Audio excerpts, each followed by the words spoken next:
ಪ್ರಿಯರಾದವರೇ, ಹೇಗಿದ್ದೀರಾ? ಚೆನ್ನಾಗಿದ್ದೀರಾ? ಇದು ಒಂದು ಸಮುದ್ರ ತೀರದ ಪ್ರದೇಶ. ನಾನು ಹೇಳಿದನಲ್ಲವ, ರಾಮೇಶ್ವರಂನಲ್ಲಿ ಧನುಷ್ಕೋಡಿ ಎಂಬಂಥ ಸ್ಥಳ. 1964ರ ಪ್ರವಾಹದಿಂದ ಇಡೀ ಊರೇ ನಾಶವಾಯಿತು.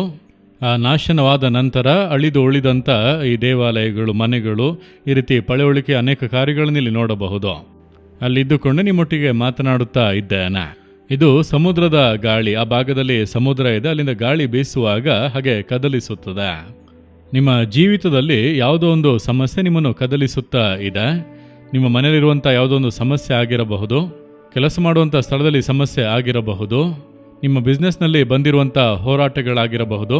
ನೀವು ಬಾಳುತ್ತಾ ಇರುವಂಥ ಪರಿಸ್ಥಿತಿಯಲ್ಲಿ ಯಾವುದೋ ಒಂದು ಸಮಸ್ಯೆ ನಿಮ್ಮನ್ನು ಕದಲಿಸುತ್ತಾ ಇದೆ. ನಿಮ್ಮ ಕುಟುಂಬವನ್ನು, ನಿಮ್ಮ ಜೀವಿತವನ್ನು, ಅದನ್ನು ಯೋಚಿಸುವಾಗಲೇ ಒಂದು ಕದಲುವಿಕೆ.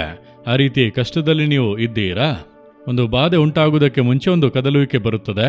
ಒಂದು ಮರ ಬೀಳುವುದಕ್ಕೆ ಮುಂಚೆ ದೊಡ್ಡ ಬಿರುಗಾಳಿ ಬೀಸಿತು, ಹಾಗಾಗಿ ಮರ ಬಿದ್ದಿತೆಂದು ಹೇಳುತ್ತಾರಲ್ಲ. ಮೊದಲು ಅದು ಕದಲುತ್ತದೆ. ಹಾಗೆ ಕದಲುತ್ತಾ ಅದು ದೊಡ್ಡ ಮಟ್ಟದಲ್ಲಿ ಕದಲುವಾಗ ಬೇರುಗಳೆಲ್ಲ ಹೊರಗೆ ಬಂದು ಆ ಮರ ನಿಲ್ಲುವುದಕ್ಕಾಗದೆ ಕೆಳಗೆ ಬೀಳುತ್ತದೆ. ಆ ರೀತಿ ಕದಲುವಿಕೆ ಬಂದರೆ ದೊಡ್ಡ ಬೀಳುವಿಕೆ ಬರುತ್ತದೆಂಬುದಾಗಿ ಅರ್ಥ.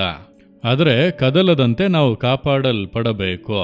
ಕೀರ್ತನೆಗಳು 16:8 ವಾಕ್ಯದಲ್ಲಿ ದಾವೀದನೆಂಬಂಥ ಭಕ್ತನು ಹೇಳುತ್ತಾನೆ, ಕರ್ತನು ನನ್ನ ಬಲಗಡೆಯಲ್ಲಿ ಇರುವುದರಿಂದ ನಾನು ಎಂದಿಗೂ ಕದಲುವುದಿಲ್ಲ.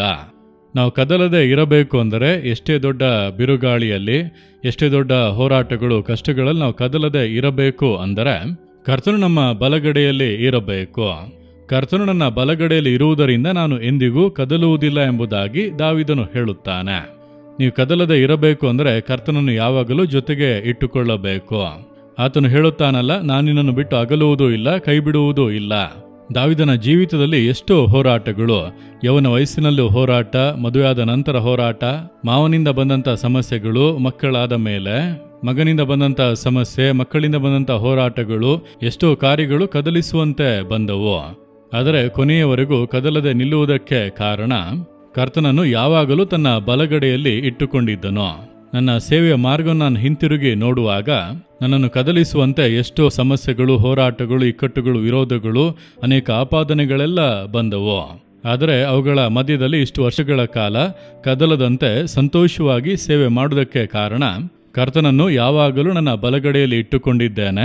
ಆತನು ನನ್ನೊಂದಿಗೆ ಇದ್ದಾನೆ. ನಾನದನ್ನು ಅರಿತಿರುವುದರಿಂದ ಸಂತೋಷವಾಗಿ ಮುಂದೆ ಸಾಗಲು ಸಾಧ್ಯವಾಗುತ್ತಿದೆ. ಭಯಪಡಬೇಡಿ, ನೀವು ಕದಲುವುದಿಲ್ಲ.